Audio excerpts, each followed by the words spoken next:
Hello friends, स्वागत है आप सभी का हमारे अपने YouTube चैनल करकी एजुकेशन लैब पर। उम्मीद है कि आप लोग स्वस्थ होंगे और आप तक हमारी वीडियो पहुंच रही होगी, जिसके माध्यम से आप तैयारी अपनी बेस्ट बना रहे होंगे, अच्छी कर रहे होंगे। आज की क्लास में हम क्लास 12 ऑर्गेनिक केमिस्ट्री, जिसमें चैप्टर नंबर 1 चल रहा है हेलोकेस एंड हेलोरीन्स। इसमें हमने डेली टारगेट दे करके और डेली जो है हर पॉइंट को क्लियर करके नए नए टॉपिक दे करके आपको सिलेबस को आगे बढ़ाया है। तो आज हमें हमारा टारगेट क्या है ये भी आपको पता चल जाएगा, और कल हमने क्या पढ़ा इसको भी देख लीजिए। तो कल की कक्षा में हमने क्या पढ़ा, mechanism factors affecting and stereochemistry of SN1 reaction. यानी मैंने आपको कल जो है SN1 रिएक्शन की पूरी मैकेनिज्म बताई, जिसमें डबल स्टेप होता है, कार्बोकेटाइन इंटरमीडिएट बनता है, अगर कहीं इंटरमीडिएट कार्बोकेटाइन बनता है तो रीअरेंजमेंट पॉसिबल है। रेट ऑफ रिएक्शन केवल एल्किल हैलाइड के कॉन्सेंट्रेशन पे डिपेंड करता है, इसलिए इसकी ऑर्डर 1 होती है, इसकी मॉलिक्यूलरिटी कितनी होती है, 1 होती है। उसके बाद factor affecting of SN1 reaction, rates of SN1 reaction में मैंने 4 बताया, जिसमें सबसे पहला आपको ये बताया गया कि नेचर ऑफ एल्किल हैलाइड्स। तो जिसमें आपको ये बताया गया नेचर ऑफ एल्किल हैलाइड्स में कि जितना डिग्री वाला एल्किल हैलाइड्स होगा, जैसे 3 डिग्री एल्किल हैलाइड्स है, 2 डिग्री एल्किल हैलाइड्स है, 1 डिग्री है मिथाइल्स है, तो 3 डिग्री मोर रिएक्टिव होगा। क्यों? क्योंकि रेट ऑफ रिएक्शन जो होती है वो डिपेंड करती है कार्बोकेटाइन पे, और कार्बोकेटाइन की स्टेबिलिटी जो होती है वो 3 डिग्री मोर स्टेबल होता है, 2 डिग्री उससे कम होता है, 1 डिग्री उससे कम होता है, और मिथाइल उससे कम होता है। तो इसलिए रेट ऑफ रिएक्शन क्या बन जाएगी, 3 डिग्री एल्किल हैलाइड्स सबसे ज्यादा रिएक्टिव होगा, उसके बाद 2 डिग्री, उसके बाद 1 डिग्री, उसके बाद मिथाइल या मेथिल, या जो है हम उसको क्लोरोमेथेन भी कह सकते हैं। ठीक है, ये होता है क्लोरोब्रोमो या मिथाइल हैलाइड कह दिया जाए, सब सही है। उसके बाद मैंने स्टीरियोकेमिस्ट्री ऑफ SN1 रिएक्शन में आपको ये बताया कि जो कार्बोकेटाइन बनता है, यहाँ देखिए जो कार्बोकेटाइन आपको मिल रहा है, इसके वैकेंट ऑर्बिटल, ये 3 ऑर्बिटल वैकेंट होते हैं, ये ऑर्बिटल वैकेंट है, ये ऑर्बिटल वैकेंट है। न्यूक्लियोफाइल आगे से भी अटैक कर सकता है, पीछे से भी अटैक कर सकता है। अगर न्यूक्लियोफाइल आगे से अटैक किया तो क्या है, रिटेंशन है। मतलब रिटेंशन का मतलब जैसा विन्यास था वैसा ही विन्यास मिलेगा प्रोडक्ट का, जैसे रिएक्टेंट का था एल्किल हैलाइड का, वैसा ही विन्यास प्रोडक्ट का भी मिलेगा। और अगर पीछे से अटैक कर रहा है तो विन्यास उल्टा हो जाएगा, जिसको हम इन्वर्जन बोलते हैं। इसको क्या बोलते हैं, इन्वर्जन। तो इसकी स्टीरियोकेमिस्ट्री क्या होगी कि इसमें रिटेंशन और इन्वर्जन दोनों होता है, और जिसमें रिटेंशन और इन्वर्जन दोनों के कंपाउंड होते हैं, दोनों के कंपाउंड मिलते हैं संयुक्त रूप से, तो उसको बोलते हैं रेसिमिक मिक्सचर। क्या बोलते हैं, रेसिमिक मिक्सचर। तो यहाँ जो है हमको क्या मिलता है, रेसिमिक मिक्सचर मिलता है। क्या मिलता है, रेसिमिक मिक्सचर। तो रेसिमिक मिक्सचर मिलता है इसमें। और मैंने आपसे कहा था कि लगभग इन्वर्जन और रिटेंशन सेम होते हैं, लेकिन थोड़ी सी मात्रा में इन्वर्जन ज्यादा होता है, यानी इन्वर्जन मोर होता है, रिटेंशन लेस हो जाता है, थोड़ी सी मात्रा में। तो अगर ऑप्शन चुनना हो आपको और किसी ऑप्शन में लिखा हुआ है कि more inversion comparison the less retention, यानी जो है इन्वर्जन ज्यादा हो रहा है किसकी अपेक्षा, रिटेंशन की अपेक्षा, तो यही ऑप्शन सबसे बेहतर होगा। और अगर ये नहीं दिया है तो 50-50% वाला ऑप्शन सही होगा कि रिटेंशन भी होता है और इन्वर्जन भी होता है। ये कल की कक्षा में हमने पढ़ा था। आज की कक्षा में हमको क्या पढ़ना है, सॉल्वोलिसिस। SN1 रिएक्शन में सॉल्वोलिसिस क्या होता है ये बताया जाएगा आपको, और एग्जांपल्स ऑफ SN1 रिएक्शन। क्योंकि कार्बोकेटाइन बना था, तो मैं कल कहा था कि कार्बोकेटाइन जब बनेगा तो रीअरेंजमेंट पॉसिबल है। अब रीअरेंजमेंट का प्रोसेस क्या है ये आज मैं आपको बताने वाला हूँ कि रीअरेंजमेंट कैसे कराया जाता है, यानी पुनर्विन्यास कैसे होता है, ये मैं आपको आज बताऊंगा। उसके बाद अगर टाइम मिलता है तो एलिमिनेशन रिएक्शन को आज स्टार्ट किया जाएगा। उसके पहले एम्बिडेंट न्यूक्लियोफाइल बताया जाएगा। इसको स्टार्ट करने से पहले, एलिमिनेशन रिएक्शन को स्टार्ट करने से पहले ये बताया जाएगा कि एम्बिडेंट न्यूक्लियोफाइल क्या होता है। याद रहे, NSR reaction, nucleophilic substitution reaction में 2 रिएक्शन आज बता करके ये कंप्लीट कर दिया जाएगा। तो रिएक्शन का एक पार्ट आपका कंप्लीट हो जाएगा जिसका नाम था एनएसआर, न्यूक्लियोफिलिक सब्स्टिट्यूशन रिएक्शन। ये आज कंप्लीट हो जाएगा। तब हम अब आगे पढ़ेंगे एलिमिनेशन, क्योंकि 3 रिएक्शन आपको पढ़नी है, 3 केमिकल प्रॉपर्टी पढ़नी है आपको। सबसे पहले था एनएसआर न्यूक्लियोफिलिक, उसके बाद था एलिमिनेशन, उसके बाद था रिएक्शन विथ मेटल। तो हम उसके बाद उठाएंगे एलिमिनेशन रिएक्शन को, इसको पढ़ेंगे एक एक करके। उसके बाद रिएक्शन विथ मेटल को पढ़ लेंगे और उसके कुछ स्पेशल रिएक्शन को पढ़ लेंगे, कुछ इसकी स्पेशल रिएक्शन भी है उसको पढ़ लेंगे। तो ये आपका चैप्टर खत्म हो जाएगा, समाप्त हो जाएगा। तो मुश्किल से और 2-4 लेक्चर जाएंगे, उसके बाद ये चैप्टर आपका समाप्त हो जाएगा। ठीक है, अगर आप इस चीज को नोट करना चाहते हैं तो नोट कर लें। और मैं आगे अपने नए टारगेट के साथ इस क्लास को आगे बढ़ा रहा हूं। देखिए, बिठा रहा हूं इसको मैं। तो हमारा आज का टारगेट है, पहले बताना है हमको सॉल्वोलिसिस। सॉल्वोलिसिस क्या होता है? तो बच्चों ध्यान देना, सॉल्वोलिसिस का मतलब ये होता है ना, सॉल्वोलिसिस मतलब ये है कि जिसमें जो है जब कोई सॉल्वेंट खुद न्यूक्लियोफाइल की तरह बिहेव करने लगे, कोई विलायक अगर खुद नाभिक स्नेही की तरह बिहेव कर रहा है, व्यवहार कर रहा है, तो यह रिएक्शन जो होगी वो सॉल्वोलिसिस कहलाएगी। ये क्या कहलाएगी? सॉल्वोलिसिस कहलाएगी। जैसे H2O एक सॉल्वेंट है। H2O क्या है? सॉल्वेंट है, विलायक है। H2O में ऑक्सीजन पे लोन पेयर होता है, तो यह क्या किसकी तरह बिहेव करेगा? न्यूक्लियोफाइल की तरह बिहेव करेगा, क्योंकि ये इलेक्ट्रॉन को डोनेट कर सकता है। न्यूक्लियोफाइल क्या होता है? जो इलेक्ट्रॉन को डोनेट कर सके, जिसमें इलेक्ट्रॉन डोनेट करने की टेंडेंसी पाई जाए, वो होता है न्यूक्लियोफाइल। तो O जो होगा वो न्यूक्लियोफाइल की तरह बिहेव करेगा। और यही जो है सॉल्वेंट भी है। तो H2O जब किसी रिएक्शन में आएगा तो वह क्या होगा? सॉल्वोलिसिस होगा। इसी तरह मिथाइल अल्कोहल है CH3OH, तो O पे क्या होता है? लोन पेयर, तो ये भी सॉल्वोलिसिस होता है। तो अब देखिए सॉल्वोलिसिस क्या होता है। तो सॉल्वोलिसिस को पहले एक लाइन में नोट कर लीजिएगा। अब अपनी लैंग्वेज में नोट कर लीजिए सॉल्वोलिसिस को। क्या नोट करेंगे सॉल्वोलिसिस के बारे में? कहेंगे जब कोई solvent as a nucleophile, when any solvent या when a solvent react as a nucleophile, then the reaction is solvolysis. ठीक है, यानी कि आपकी हेडिंग है सॉल्वोलिसिस। क्या है? सॉल्वोलिसिस। तो मैंने बताया अभी सॉल्वोलिसिस क्या होती है। आप एक बार फिर से सुन लीजिए। जब कोई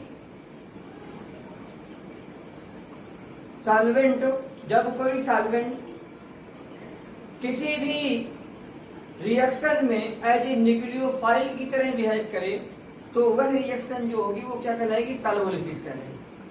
अब एग्जांपल में देखिएगा, इसमें एक लाइन नोट भी कर लीजिए। ठीक है, nucleophilic substitution,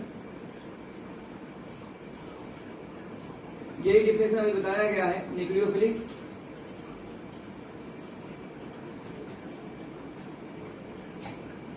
substitution in which solvent molecule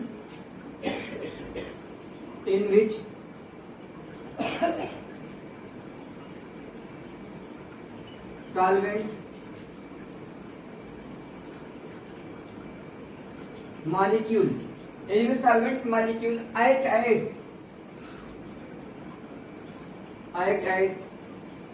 a nucleophile,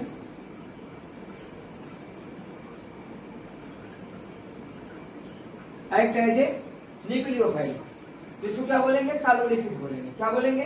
solvolysis. Example में देखिए, जैसे ये आपका एल्किलाइड मान लीजिए है,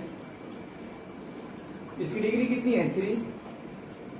ये आपका 3 डिग्री एल्किल हाइड्राइड है।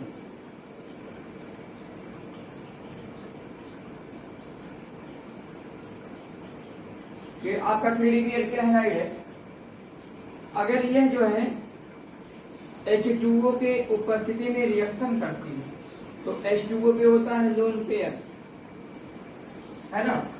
तो इसके पास अगर लोन पेयर है और यही एज ए न्यूक्लियोफाइल की तरह बिहेव करेगा, यानी यहां से Br को रिमूव करके और यही इस पे अटैक करेगा, तो क्या बन जाएगा, तो ये कुछ इस तरह की स्पीसीज बनेगी, कुछ इस तरह का प्रोडक्ट आपको मिल सकता है। ये देखिए, ये आपको मिल गया क्या, एल्कोहल, क्या मिल गया, एल्कोहल। और आगे चैप्टर एल्कोहल का है, याद रखिएगा। ये एल्कोहल मिल गया आपको, तो ये सॉल्वोलिसिस होगी। जैसे एक एग्जांपल कर लीजिए, इसी में आप मिथाइल एल्कोहल ले लीजिए,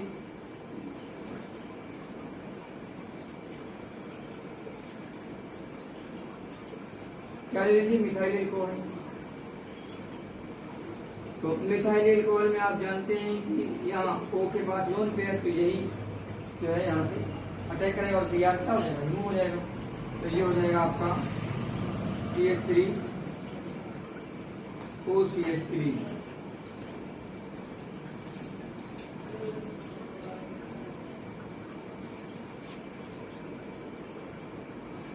ठीक है, तो ये भी जाएगा आपका, ठीक, ये इधर भी जाएगा आपको, ठीक। तो ये हो गया सॉल्वोलिसिस।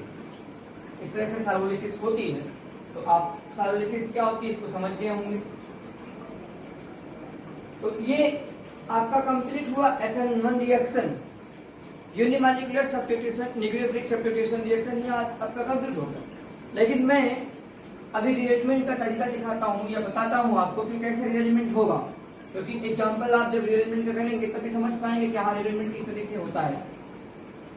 तो कुछ एग्जाम्पल आप नोट कर लीजिए, किसका, SN1 रिएक्शन का। कुछ एग्जाम्पल आप SN1 रिएक्शन का नोट कर लीजिए, कैसे आप रिअरेंजमेंट कराते हैं। जैसे देखिए, मान लीजिए आपको ये एल्किल हैलाइड मिलेगा, CH3 CH CH2 Br और यहाँ मिला CH2, ठीक है। इसकी रिएक्शन मुझे जो है SN1 मैकेनिज्म से करानी है, SN1 मैकेनिज्म से करानी है वाटर के साथ में, इसके साथ वाटर, और कौन से मैकेनिज्म के साथ करानी है, SN1। तो आप जानते हैं अच्छे तरीके से, पहले ये हाइलाइट्स यानी ये भी यार यहाँ से निकल जाएगा, तो रिएक्शन में ये मिलेगा CH3 CH CH2 plus CH3। अब यहाँ जो कार्बोकैटायन बना है इसकी डिग्री बताएं, तो आप कहेंगे सर ये 1 डिग्री, यहाँ 1 डिग्री कार्बोकैटायन बना है। क्या ये कन्वर्ट हो सकता है? जी हाँ। क्या करिए आप हाइड्राइड शिफ्ट करा दीजिए, इसको यहाँ कर दीजिए और इसको यहाँ ले आइए, तो ये हाइड्राइड शिफ्ट हो जाएगा। क्या हो जाएगा? Hydride shift. हाइड्राइड शिफ्ट हो गया तो क्या बन गया?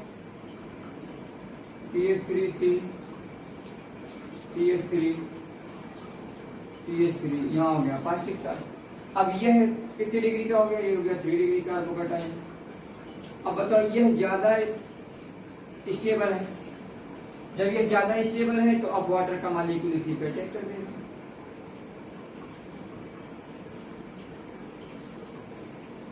ये इस पे अटैक कर देगा, तो अब आपका ये प्रोडक्ट मिल जाएगा।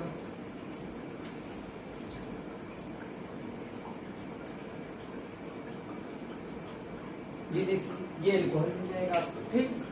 तो ये रिअरेंजमेंट हुआ, कैसा हुआ? हाइड्राइड शिफ्ट हुआ। कैसे हुआ? Hydride shift. और ये जो हाइड्राइड शिफ्ट हुआ 1-2 हुआ, 1-2 हाइड्राइड शिफ्ट। दूसरी भी होती है हाइड्राइड शिफ्ट, लेकिन देखिए 1 नंबर और 2 नंबर कार्बन से हुआ, तो 1-2 हाइड्राइड शिफ्ट इसको बोलेंगे। आप इसको 1-2 हाइड्राइड शिफ्ट बोल दीजिए या केवल हाइड्राइड शिफ्ट लिख लीजिए, तब भी कोई बात नहीं, ठीक। तो इस तरह से रिअरेंजमेंट होता है। और भी क्वेश्चन कर लीजिए, जैसे देखिए एक क्वेश्चन और करके दिखाते हैं। मान लीजिए ये रिएक्शन मिल गई आपको,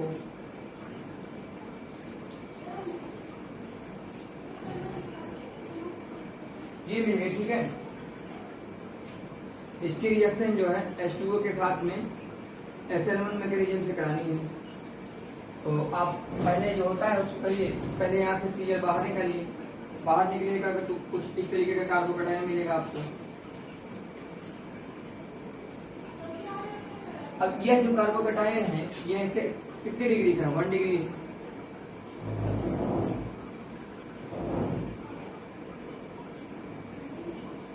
यह आपका 1 डिग्री कार्बोकैटायन है। अगर ये 1 डिग्री कार्बोकैटायन है तो क्या ये कन्वर्ट हो सकता है? ये बिल्कुल कैसे? 1 number carbon, 2 number carbon, 3 number carbon, ये बंद यहाँ से जोड़ दीजिए और इसको यहाँ से जोड़ दीजिए, तो देखिए 4 नंबर वाले रिंग जो है 5 नंबर में कन्वर्ट हो जाएगी। तो यहाँ हो जाएगा रिंग एक्सपेंशन। क्या हो जाएगा? रिंग एक्सपेंशन, वलय विस्तार।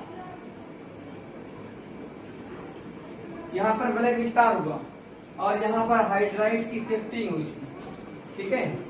तो कुछ इस तरह से दिखेगा, देखिए ये 4 वलय वाली कार्बन जो थी वो 5 वलय में कन्वर्ट हो गई। अब ये देखिए कितने डिग्री का हो गया? 1, 2, ये 2 डिग्री कार्बोकैटायन हो गया।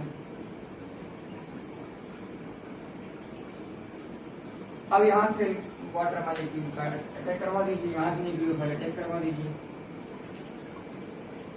ये न्यूक्लियोफाइल इस पर अटैक कर दीजिएगा, तो एल्कोहल कुछ इस तरीके का मिल जाएगा, यानी प्रोडक्ट कुछ आपका एल्कोहल टाइप में इस तरह का मिलेगा। ये आपका हो गया रिएक्शन। तो ये रिएजमेंट का प्रोसेस होता है। और भी रिएजमेंट के बहुत से तरीके हैं, जैसे मिथाइल शिफ्ट हो सकता है, कभी कभी मिथाइल ही इधर उधर हो जाता है, तो कंडीशन के ऊपर होता है। कभी कभी 2,3 हाइड्राइड शिफ्ट होता है, 2,3 हाइड्राइड शिफ्ट। ये तो 1,2 हाइड्राइड शिफ्ट था, कभी कभी 2 नंबर और 3 नंबर कार्बन से हाइड्राइड शिफ्ट होता है। तो वहां देखना हमें रहता है कि कब कार्बोकैटायन जो है 1 से 2 में चेंज हो सकता है, कब 2 से 3 में चेंज हो सकता है, ठीक है। अगर ऐसा कुछ हो रहा है तो आप कर दीजिए, नहीं हो रहा है तो कोई बात नहीं, उसी से प्रोडक्ट बन जाएगा। उससे क्या बन जाएगा? प्रोडक्ट बन जाएगा। अगर कार्बोकैटायन की पॉसिबिलिटी नहीं है तो कोई प्रॉब्लम होने वाली नहीं। ये हुआ आज का टॉपिक। ये जो एग्जाम्पल था ये कंप्लीट हुआ और फॉर्मुलेसिस भी कंप्लीट हुआ, आप इसको नोट कर लें। आगे बढ़ते हैं। लेकिन एक बात ध्यान रखिएगा, कार्बोकैटायन अगर आपको कहीं मिलता है, कहीं भी कार्बोकैटायन इंटरमीडिएट मिलता है, तो वहां रिअरेंजमेंट बिना प्रोडक्ट मत बनाइएगा, नहीं तो प्रोडक्ट आइसोगलस हो जाएगा तुरंत, ठीक है। अगर आप ऐसा किए तो तुरंत आइसोगलस हो जाएगा, अगर रिअरेंजमेंट नहीं किए तो आपका आइसोगलस हो जाएगा। अब देखिए कुछ नोट पॉइंट, क्योंकि रिएक्शन खत्म हो गई तो कुछ नोट पॉइंट मैं आपको बता देता हूँ। सबसे पहला नोट पॉइंट यानी आपको ये देखना है कि रिएक्शन कहाँ कहाँ होगी और कैसे कैसे होगी, ये ध्यान देना है। कब SN2 रिएक्शन होगी हम कैसे पहचानेंगे, कब SN1 नहीं, किसमें SN2 होगी किसमें SN1 होगी। तो ध्यान दीजिएगा, अगर आपको बेंजाइलिक एल्कोहल मिलता है, क्या मिलता है? बेंजाइलिक हाइलाइड, एल्कोहल नहीं सॉरी, हाइलाइड बेंजाइलिक मिलता है, और बेंजाइलिक के साथ साथ में अगर आपको एलाइलिक मिलता है, यानी एलाइलिक हाइलाइड आपको मिलती है या बेंजाइलिक हाइलाइड्स मिलती है, तो यह जो आपके एलाइलिक हाइलाइड्स और बेंजाइलिक हाइलाइड्स हैं, ठीक है, यह नेगेटिव फिनिश सब्स्टिट्यूशन रिएक्शन देंगे, लेकिन जितने भी बेंजाइलिक हाइलाइड्स होंगे और एलाइलिक हाइलाइड्स होंगे सब SN1 रिएक्शन देंगे। क्या देंगे? SN1 reaction. वजह क्या अभी मैं बता दे रहा हूँ, देखिएगा अभी आप उसमें जब देखेंगे, पहले नोट कर लीजिए इसको। तो benzylic and allylic halides, benzylic and allylic halides undergo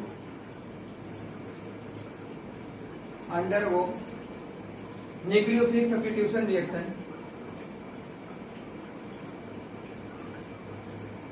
nucleophilic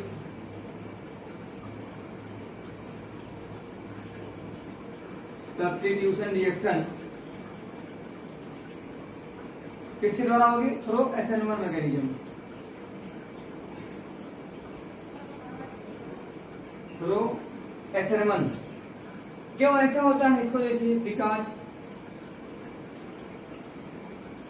क्योंकि जो बेंजाइलिक होता है या जो एलाइलिक होता है, इसमें कार्बोकैटायन जो बनता है वो रेजोनेंस स्टेबलाइज्ड होता है। वो क्या होता है? Resonance stabilised. इसलिए बेंजाइलिक और एलाइलिक हाइलाइड्स जो होते हैं वो SN1 रिएक्शन देते हैं, SN2 को नहीं देते। तो यहाँ लिखिएगा, because of the stability of resonance stabilised,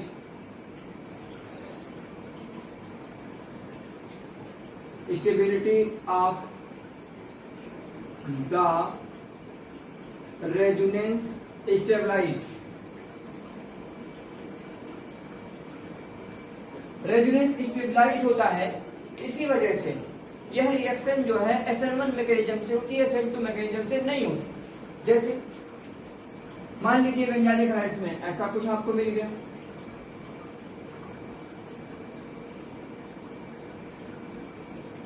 ये आपका बेंजाइलिक हाइड्स। मान लो कि मुझे जो है इसकी रिएक्शन H2O के साथ में करानी है, तो ये बेंजाइलिक हाइड्राइड्स है। आप नोट पॉइंट लिखे, बेंजाइलिक हाइड्राइड्स क्या करता है, SN1 रिएक्शन को देता है, तो श्योर है कि ये SN1 मैकेनिज्म से होगी। जब SN1 मैकेनिज्म से होगी तो ये टूट जाएगा, यहाँ कार्बोकेटाइन बन जाएगा। पहले स्टेप में यही होगा ना, आपका ये जो है कार्बोकेटाइन बन जाएगा। अब ये जो कार्बोकेटाइन बना है, देखिए रेजोनेंस में है कि नहीं है, बेंजीन के साथ में ये रेजोनेंस में है कि नहीं, तो यहाँ लिख देंगे ये रेजोनेंस है, रेजोनेंस स्टेबलाइज है। अगर रेजोनेंस स्टेबलाइज है तो यही कार्बोकेटाइन स्टेबल है, भले डिग्री कम है, डिग्री तो 1 डिग्री ही है, लेकिन रेजोनेंस है ना, तो रेजोनेंस अगर आ गया तो डिग्री नहीं देखना आपको, ठीक है। अब जो है वाटर का मॉलिक्यूल इस पे करा लीजिए इस पे, तो अब इसके वाटर का मॉलिक्यूल ऐड होगा, अगर अटैक करेगा तो कुछ इस तरीके का प्रोडक्ट मिलेगा।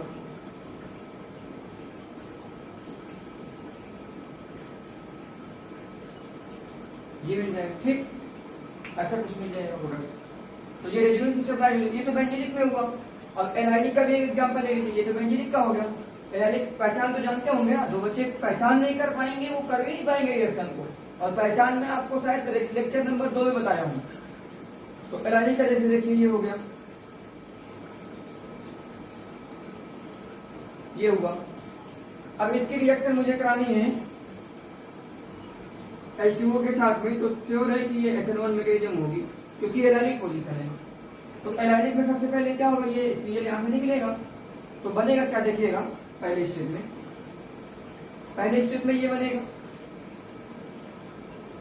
CH2 double bond CH single bond CH2 plus, ये हो जाएगा। ये देखो रेजोनेंस में है कि नहीं, double plus single bond double bond resonance में, ये रेजोनेंस स्टेबलाइज है।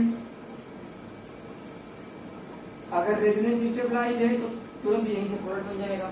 आपको यहाँ जो है रिएरेंजमेंट कराने की जरूरत नहीं है, क्यों, क्योंकि ये मोर स्टेबल है, तो ये यहाँ से अटैक कर देगा और अब आपका प्रोडक्ट मिल जाएगा कुछ इस तरीके का, CH2 double bond CH CH2OH, ये मिलेगा, ठीक है। तो ऐसा प्रोडक्ट मिलेगा। ये याद रखिएगा कि बेंजाइलिक और एराइलिक हाइड्राइड्स, इसको गांठ बांध के रख दीजिए, ठीक है। कसम खा लीजिए कि ये भूलेंगे नहीं, लेकिन एक बात याद रहे, कसम ऐसे खाइएगा जो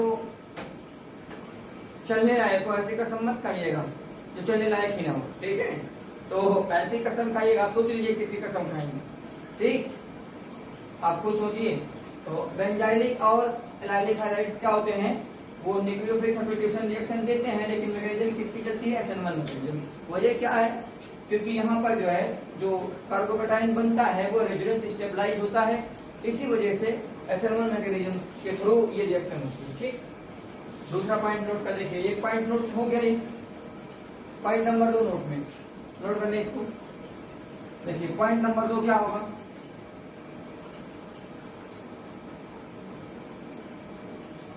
ये इंपोर्टेंट नोट है, ठीक है, जो बताया गया अभी।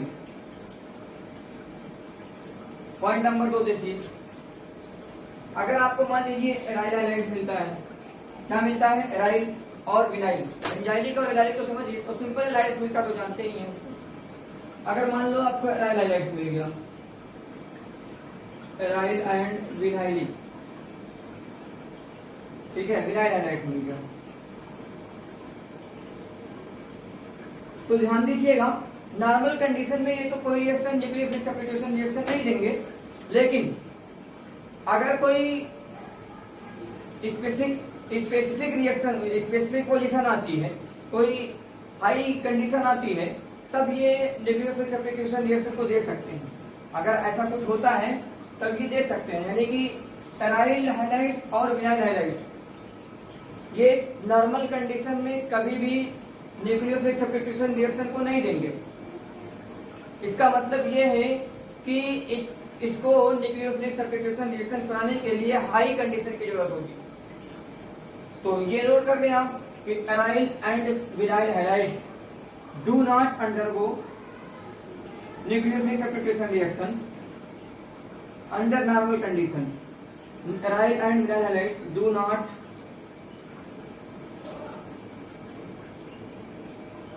undergo nucleophilic substitution reaction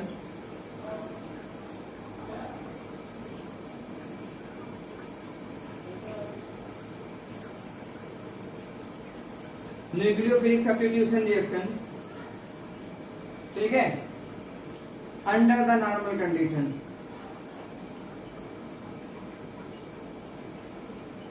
under the normal condition क्यों नहीं देते हैं, याद रखिएगा, क्यों देते नहीं वजह भी बताइए। क्योंकि आप एराइल हैलाइड्स और बेंजाइल हैलाइड्स को देखेंगे, देखिए कैसे होता है। एराइल हैलाइड्स ये आपका है,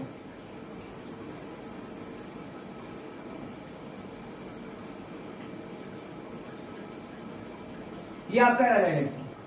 तो यह लोन पेयर यहां शिफ्ट हो सकता है।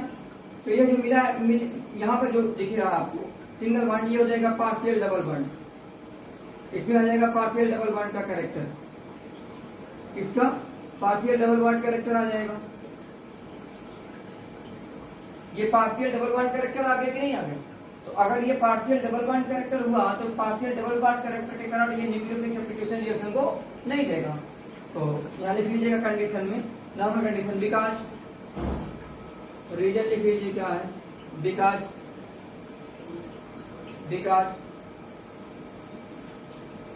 ऑफ पार्शियल डबल बॉन्ड होना है ना, बिकॉज ऑफ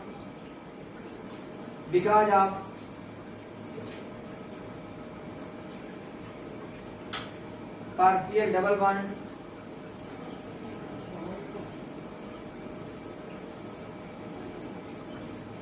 बॉन्ड कैरेक्टर कहां आता है, C और X के बीच में, इन CX बॉन्ड, ठीक है। ये तो हो गया किसमें, एराइल में। विनाइल का भी देख लीजिए, विनाइल की भी कंडीशन देख लीजिए। विनाइल ये होता है CH2 double bond CH Cl। तो यहां आप जब इसका निकालेंगे देखिएगा इसके पास लोन पेयर है, तो यह जो है इसके क्या करेगा, पार्शियल डबल बॉन्ड जाएगा यहाँ पे भी, ठीक है। ये कैसे दिखने लगेगा, देखिए ये कुछ ऐसा दिखने लगेगा, CH2 डबल बॉन्ड CH, ये जो है पार्शियल रूप से क्या हो जाएगा डबल बॉन्ड।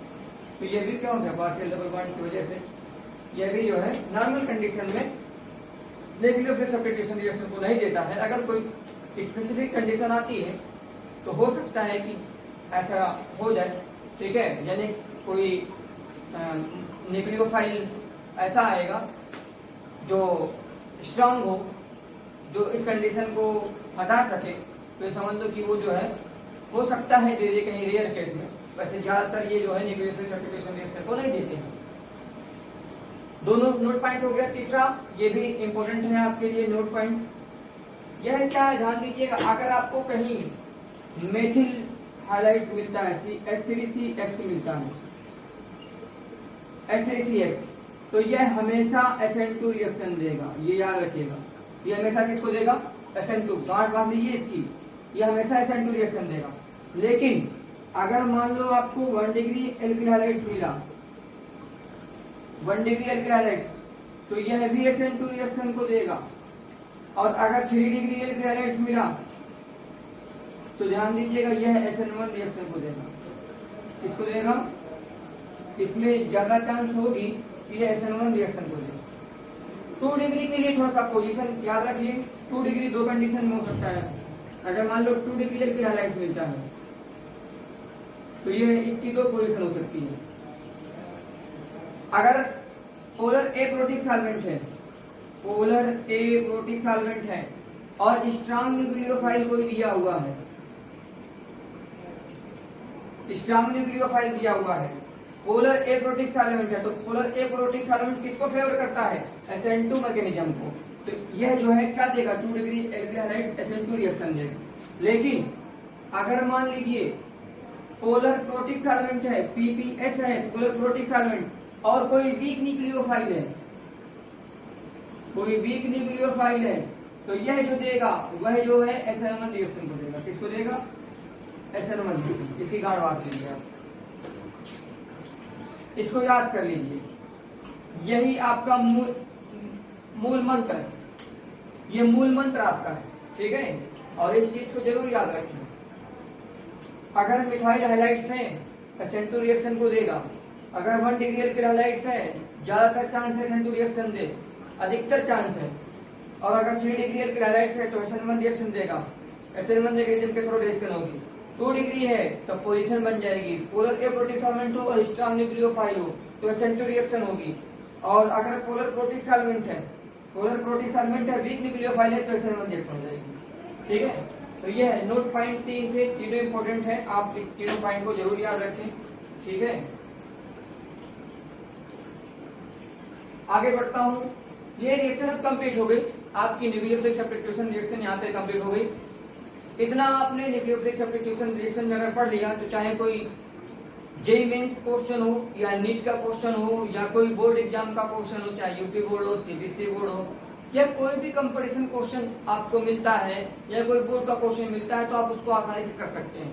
बस ये है कि आप लेक्चर जो मिला है, 2 लेक्चर शायद या दूसरा लेक्चर है केमिकल प्रॉपर्टी का, या तीसरा लेक्चर है केमिकल प्रॉपर्टी का, तो 3 लेक्चर को अगर आप कंटिन्यूअस देख लिए और अच्छे तरीके से समझ गए तो कोई क्वेश्चन आपसे बाहर नहीं जाएगा। अगर यहाँ से बनता है तो आप उसको लगा लेंगे, गारंटी है लगा लेंगे, और लगा ही नहीं और बहुत कम टाइम में लगा लेंगे, बस कंडीशन आपको याद होनी चाहिए। आगे बढ़ते हैं, इसके बाद हमको बताना है कि एम्बिडेंट न्यूक्लियोफाइल क्या होता है। जैसे आपने न्यूक्लियोफाइल क्या होता है ये तो स्टार्टिंग में ही देख लिया था, जब NSR रिएक्शन आप पढ़ रहे थे तभी आपको बता दिया गया था कि न्यूक्लियोफाइल क्या होता है। तो यहाँ ध्यान दीजिए कि अब जो है हम यहाँ पढ़ेंगे कि एम्बिडेंट न्यूक्लियोफाइल क्या है। आपकी हेडिंग होगी एम्बिडेंट न्यूक्लियोफाइल। देखिए एम्बिडेंट न्यूक्लियोफाइल का मतलब ये है कि ऐसा न्यूक्लियोफाइल हो जिसके अटैकिंग सेंटर 2 हो, जो 2 अटैकिंग सेंटर जिसमें पाए जाएंगे जिस न्यूक्लियोफाइल में, ठीक है, उसको बोलेंगे एम्बिडेंट न्यूक्लियोफाइल। लेकिन याद रहे एक समय केवल एक ही अटैकिंग सेंटर अटैक कर सकता है, दोनों एक साथ अटैक नहीं कर सकते, ये भी कंडीशन याद रखें। तो नोट कर लीजिए, इसको लिखेंगे क्या परिभाषा में, nucleophiles which have 2 nucleophilic centre,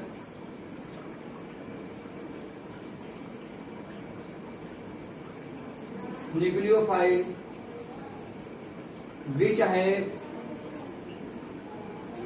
2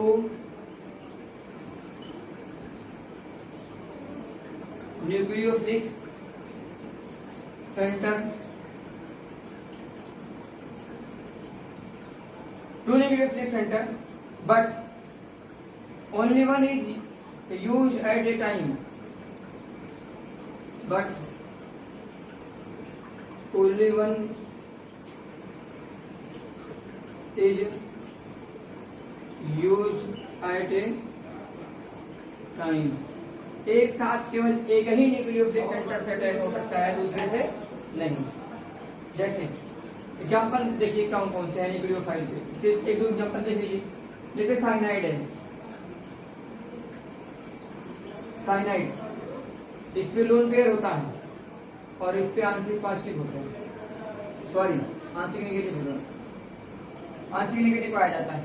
तो इसमें जो है यह भी आपका न्यूक्लियोफिलिक सेंटर है, यह भी आपका न्यूक्लियोफिलिक सेंटर है और यह भी न्यूक्लियोफिलिक सेंटर है, दोनों न्यूक्लियोफिलिक सेंटर हैं। तो इसका मतलब यह क्या है, यह एम्बिडेंट न्यूक्लियोफाइल है। ये क्या है, एम्बिडेंट न्यूक्लियोफाइल है, जिसमें 2 न्यूक्लियोफिलिक सेंटर होंगे उसको क्या बोलेंगे, एम्बिडेंट न्यूक्लियोफाइल, ठीक है। और भी एग्जाम्पल जैसे नाइट्रो है, nitro O single bond N double bond O। तो आप जानते हैं कि नाइट्रोजन पे डबल बॉन्ड लोन पेयर और ऑक्सीजन पे नेगेटिव चार्ज। तो यहाँ भी हो गया, ये आपका जो एक ये हो गया और एक ये हो गया, दो हो गए इसमें भी, ठीक है।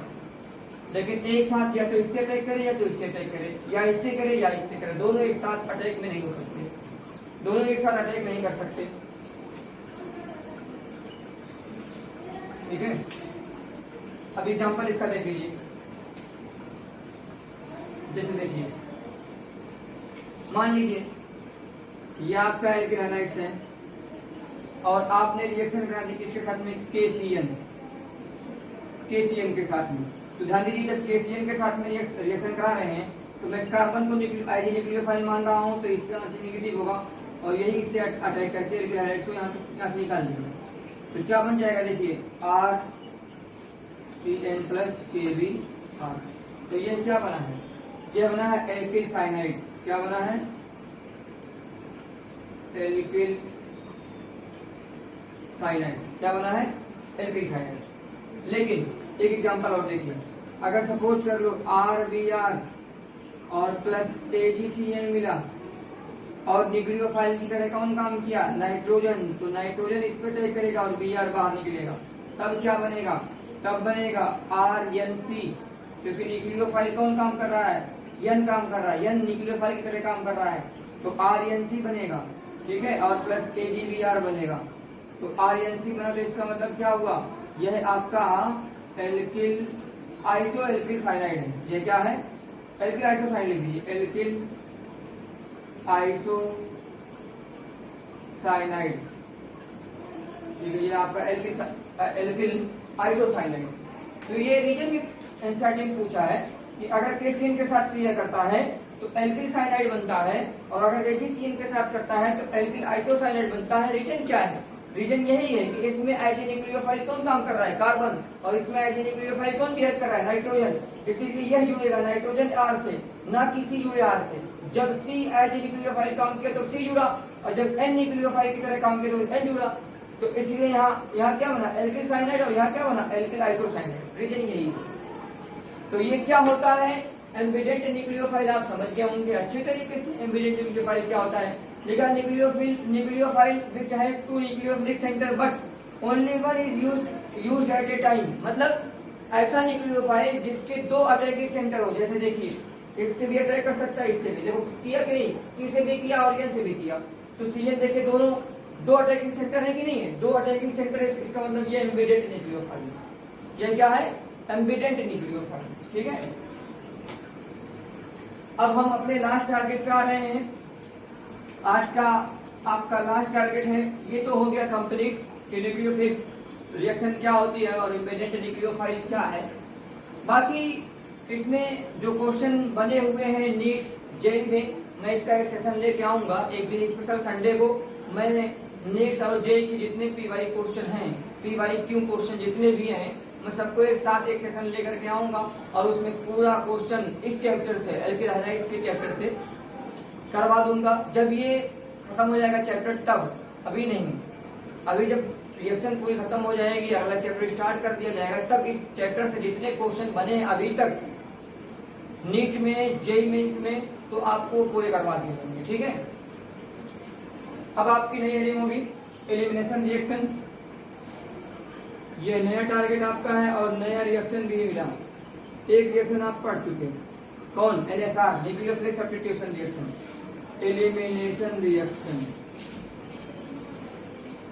तो एलिमिनेशन रिएक्शन का मतलब क्या है, विलोपन अभिक्रिया। तो ध्यान दीजिएगा एलिमिनेशन भी तीन प्रकार की होगी। जैसे वो तीन प्रकार की हुई थी वैसे ये भी तीन प्रकार की है। पहली है E1, दूसरी है E2 और तीसरी है E1CB। इन पूरे का फुल नाम भी लिख लीजिए। इसका है यूनी मॉलिक्यूलर एलिमिनेशन रिएक्शन।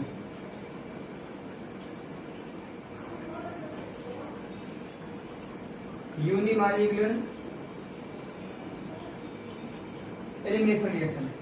इसका नाम है bimolecular bimolecular elimination reaction,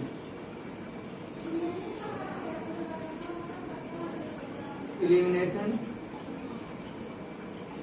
reaction, और इसका नाम है conjugated base, conjugated base elimination reaction. तो इनके नाम याद रखिए। पहले एलिमिनेशन रिएक्शन का मतलब क्या है कि जिसमें जो है विलोपन हो इसका हाइलाइट का। अब वो E1 के द्वारा हो रहा है कि E2 के द्वारा हो रहा है, इसमें आपको दो पढ़ने हैं। कौन कौन से? E1 E2, ये आपको नहीं पढ़ना। E1 C2 ये आपके सिलेबस की बात नहीं, ठीक है। जैसे उसमें ऐसे नहीं आपको नहीं पढ़ना था, वैसे इसमें E1 C2 भी नहीं पढ़ना है आपको, इसमें E1 और E2 पढ़ लेना है, ठीक है। तो मैं सोच रहा हूँ कि अब हम जो है एलिमिनेशन रिएक्शन को कल से स्टार्ट करते हैं। आज इसका परिचय हो गया कि एलिमिनेशन रिएक्शन क्या होता है, ठीक है। और एलिमिनेशन रिएक्शन कैसे होगा ये आपको कल बताया जाएगा। कितने प्रकार के होंगे ये आपको बता दिए गए। कल मैं बताऊंगा एलिमिनेशन रिएक्शन होता क्या, इसकी डेफिनेशन भी बता दूंगा मैं, विलोपन अभिक्रिया क्या होती है।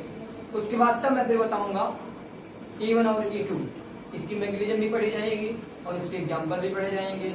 उसके बाद रिएक्शन विधि पढ़ा जाएगा। उसके बाद कुछ स्पेशल रिएक्शन इसके हैं, उसके बाद ये चैप्टर खत्म हो जाएगा, ठीक है। तो आशा करता हूँ कि आप हर चीज समझ गए होंगे। और आपसे ये मेरा रिक्वेस्ट है कि आप जो है नोट्स जरूर बनाएं, क्योंकि रिवीजन के समय नोट्स ही आपका सच्चा साथी है। इसलिए आप नोट्स जरूर बनाएं।